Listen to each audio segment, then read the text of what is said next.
আসসালামু আলাইকুম রহমতুল্লাহ।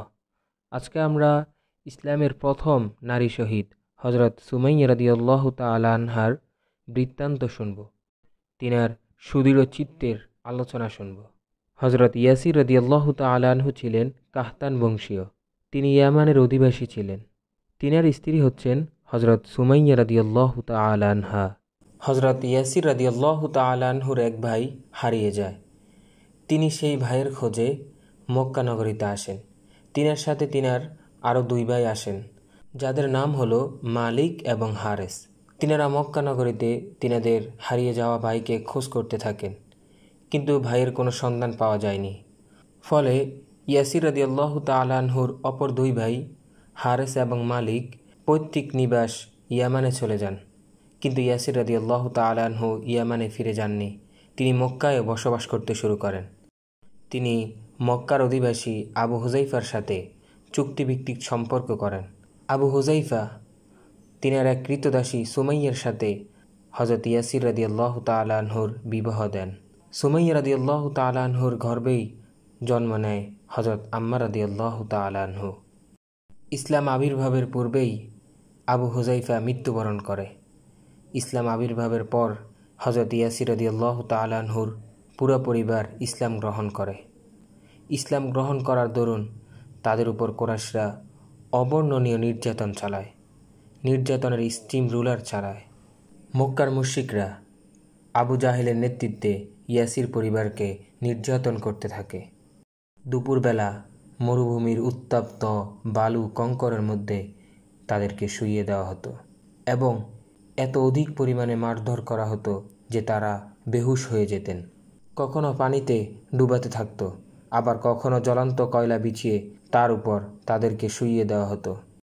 এই অবর্ণনীয় কষ্ট চলাকালে রাসূলুল্লাহ সাল্লাল্লাহু আলাইহি ওয়াসাল্লাম কখনো সেই দিক দিয়ে যাওয়ার সময় যখন তিনি তাদের দেখতেন, তখন তিনি আম্মার রাদিয়াল্লাহু তাআলা আনহুর মাথায় হাত রেখে বলতেন, ইয়া নারু কুনি বারদাও ওয়া সালামান আলা আম্মার কামা কুনতি আলা ইব্রাহিম। হে আগুন, তুমি যেমন ইব্রাহিম আলাইহিস সালামের জন্য আরামদায়ক হয়েছ, ঠান্ডা হয়েছ, আম্মারের জন্য তেমন হয়ে যাও।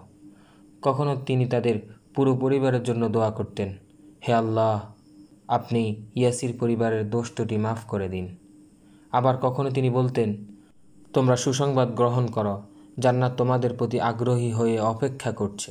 এই অবর্ণনীয় কষ্ট চলাকালে হজরত ইয়াসির রাদিয়াল্লাহু তাআলা আনহু কষ্ট সইতে না পেরে মৃত্যুর কোলে ঢলে পড়েন। হজরত ইয়াসির রাদিয়াল্লাহু তাআলা আনহুর মৃত্যুতে মক্কার মুশরিকরা ইয়াসির রাদিয়াল্লাহু তাআলা আনহুর পরিবারের প্রতি কোমল হয়নি, একটু তারা বিগলিত হয়নি, বরং তারা পুরো দমে শাস্তি চালিয়ে যায়।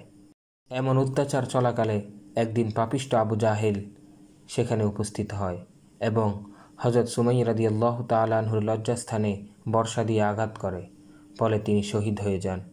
তিনি হচ্ছেন ইসলামে নারীদের মধ্যে সর্বপ্রথম শহীদ হজরত সুমাইয়া রাদিয়াল্লাহু তাআলা আনহু। বাবা মায়ের মৃত্যুর পর এই মক্কার মুশরিকরা হজরত আম্মার রাদিয়াল্লাহু তাআলা আনহুকে ছাড় দেয়নি। তারা হজরত আম্মার রাদিয়াল্লাহু তাআলা আনহুকে পূর্বের ন্যায় নির্যাতন চালাতে থাকে। তিনাকে উত্তপ্ত বালুকণার মধ্যে শুইয়ে দিয়ে তার উপর লাল পাথর দিয়ে চাপা দেওয়া হতো। কখনো তারা তাকে পানিতে ডুবাতে থাকতো। পরবর্তীতে একবার হজরত আম্মার রাদিয়াল্লাহু তাআলা আনহু তার পরনের জামাটি খোলেন। তখন লোকেরা তার পিঠে দেখতে পায় অনেকগুলো কালো দাগ।